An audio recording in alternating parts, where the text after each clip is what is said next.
नमस्कार, मी सविताच किचनमध्ये तुम्हा सर्वांचं खूप खूप खूप मनापासून स्वागत। आज आपण हिरव्या सुक्या वाटाण्याची उसळ बनवणार आहोत। तर त्यासाठी मी इथे 1 वाटी हिरवे सुके वाटाणे रात्रभर पाण्यामध्ये भिजत ठेवले होते आणि हे छानपैकी भिजलेले आहेत। आता हे वाटाणे आपण कुकरमध्ये शिजवून घेऊया। तर यातलं मी एक्स्ट्राचं जे पाणी होतं ते काढून टाकलेलं आहे आणि 1-2 वेळा पुन्हा हे वाटाणे स्वच्छ धुवून घेतलेले आहेत। आता कुकर घेऊया आणि त्यामध्ये हे वाटाणे टाकूया।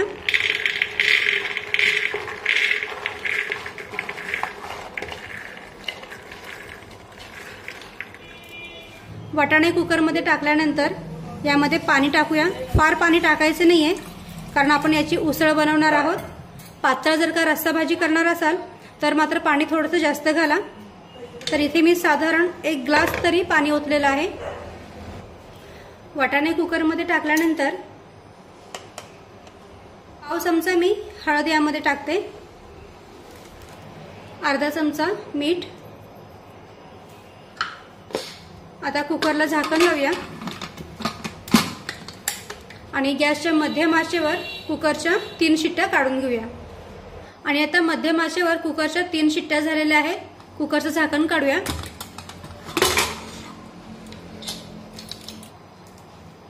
तर इथे आपला वाटाणा छानपैकी शिजलेला आहे, तुम्ही पाहू शकता। छान सॉफ्ट झालाय।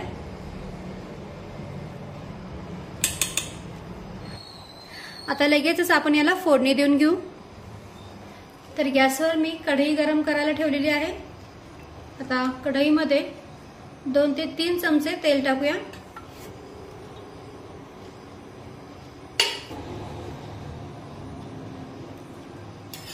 तेल हलकसं गरम झाले की त्यामध्ये अर्धा चमचा मोहरी टाकूया।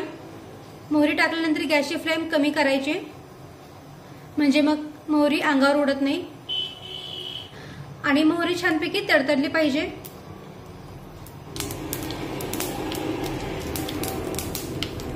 आता मोहरी छानपैकी तडतडली की त्यामध्ये अर्धा चमचा जिरे टाकूया।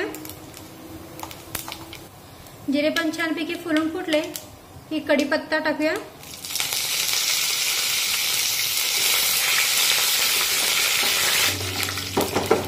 कढीपत्ता थोडासा परतून घेतला की मग 2 मोठ्या आकाराचे कांदे कापून घेतलेले आहेत ते सुद्धा टाकूया। आणि आता कांदा टाकल्यानंतर गॅसची फ्लेम मीडियम करायची म्हणजे गॅसची फ्लेम मध्यम ठेवायची आणि मध्यम आचेवर हा कांदा छान तांबूस रंगावर भाजून घेऊया। कुठलीही उसळ बनवत असताना कांदा थोडासा जास्तच वापरायचा म्हणजे मग ती उसळ चवीला खूप छान लागते। तर इथे मी 2 कांदे छानपैकी बारीक कट करून घेतलेले आहेत आणि आता हे कांदे आपण छान तांबूस रंगावर भाजून घेऊया।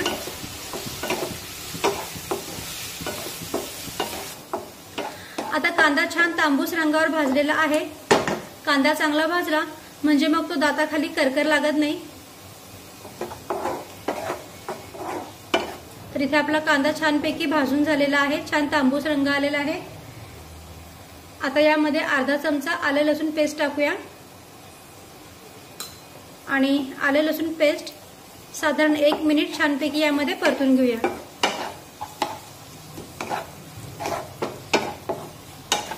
आता आले लसूण पेस्ट परतून झाल्यानंतर यामध्ये 1 टोमॅटो टाकूया बारीक कट केलेला आणि टोमॅटो छान मऊ होईपर्यंत शिजून घेऊया।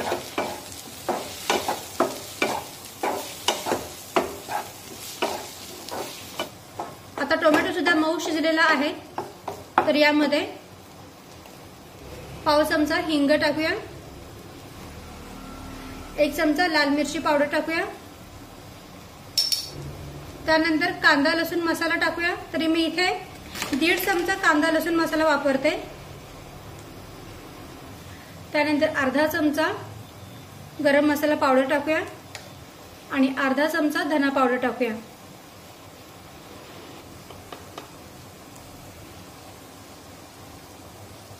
त्यानंतर किंचित हळद टाकूया।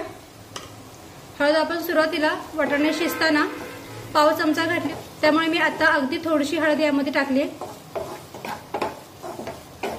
आता हे सर्व मसाले व्यवस्थित परतून घेऊया। मसाले व्यवस्थित भाजून घेतले म्हणजे मग त्यांचा जो कच्चा स्मेल असतो ना, तो कच्चा स्मेल राहत नाही। त्यामुळे आपल्याला हे मसाले जे आहेत ते सर्व व्यवस्थित भाजून घ्यायचे।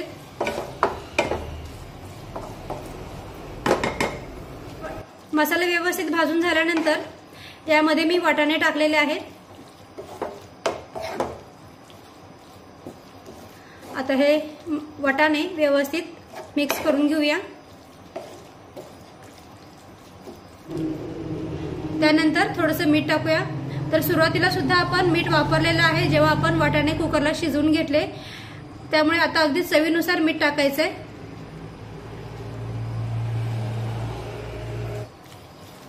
आता मीठ व्यवस्थित मिक्स करून घेऊ।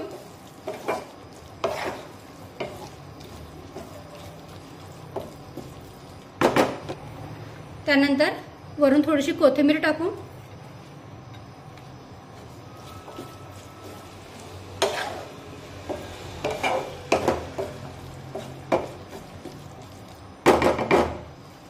आणि आता कढईवर झाकण ठेवूया। गॅसची फ्लेम अगदी मंद ठेवायची आणि मंद आचेवर ही वाटाण्याची उसळ एक 10 मिनिटे वाफून घेऊया। तर आता 10 मिनिटे झालेली आहेत। कढईवरचं झाकण काढूया।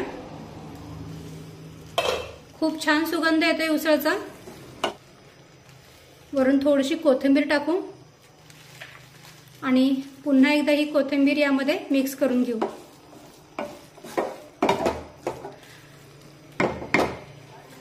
तर इथे आपली हिरव्या वाटाण्याची उसळ बनून तयार आहे। आता ही आपण काढून घेऊया।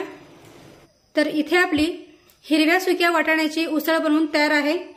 ही उसळ चवीला खूप छान लागते। चपाती, भाकरी किंवा मग वरण भातासोबत तर खूपच छान लागते। नक्की करून बघा आणि व्हिडिओ आवडला असेल तर व्हिडिओला प्लीज लाईक करा, शेअर करा आणि सबस्क्राईब करायला विसरू नका। थँक्यू।